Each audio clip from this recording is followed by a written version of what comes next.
कहानी की शुरुआत होती है एक खूबसूरत सी आइलैंड से। नाम था सोनालैंड। जितना प्यारा नाम उतनी ही चमक थी उस जगह में।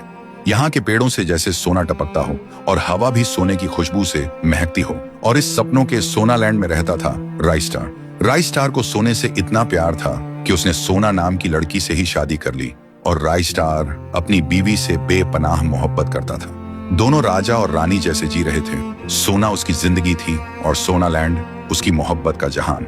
एक दिन दोनों टीवी देख रहे होते हैं, तभी राइस्टार की वाइफ के फोन पे मम्मी का कॉल आता है और बोलता है, बेटा जल्दी आजा, मेरी तबीयत बहुत खराब है, कहीं ऐसा ना हो कि तू मुझे जिंदा ना देख पाए।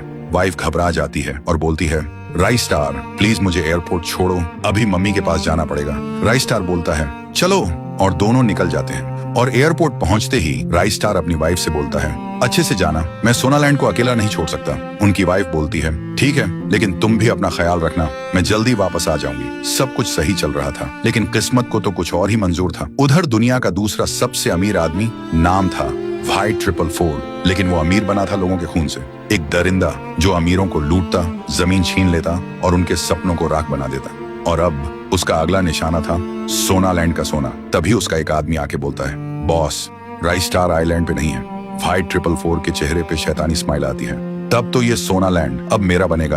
और फिर अपने आदमियों के साथ सोनालैंड पर टूट पड़ते हैं। हर एक सोने का टुकड़ा गहने ट्रक में भर के ले जाने लगता। जितनी भी महंगी महंगी गाड़ियां थी, हेलीकॉप्टर, सब लूट लिया जाता है। राइस्टार बीवी को एयरपोर्ट छोड़ने के बाद घर लौट चुका होता है। उसे भनक भी नहीं लगी थी कि सोनालैंड खाली लैंड हो चुका था। वो टीवी ऑन करता है और सामने आती है ब्रेकिंग न्यूज, प्लेन क्रैश, सभी लोग एक ही झटके में राख हो गए, कोई जिंदा नहीं। राइस्टार का दिल एक सेकंड में छलक जाता है और वो सीधा क्रैश साइट की तरफ भागता है। वो क्रैश साइट पे पहुंचता है। सब कुछ जला हुआ, सब कुछ खत्म, एक भी इंसान जिंदा नहीं था, सब राख बन चुका था। राइस्टार टूट जाता है, जोर जोर से चीख कर रोता है, जैसे उसकी दुनिया उसी राख के साथ जल गई हो। फिर थका हारा, आंखों में आंसुओं का समुंदर लिए राइस्टार वापस लौटने लगता है। रास्ते में कुछ लोग प्लेन क्रैश की बातें कर रहे होते हैं। वो चुपचाप पीछे खड़ा होता है, लेकिन तभी एक आदमी कुछ ऐसा कह जाता है जो राइस्टार के होश उड़ा देता है। उसका दिल एक बार फिर से थम जाता है और आंखों के सामने अंधेरा छा जाता है। तो दोस्तों, आखिर ऐसी कौन सी बात थी जो राइस्टार की टूटी हुई दुनिया को और भी चूरा चूरा कर गई? दूसरा हिस्सा चाहिए तो कमेंट्स में आग लगा दो।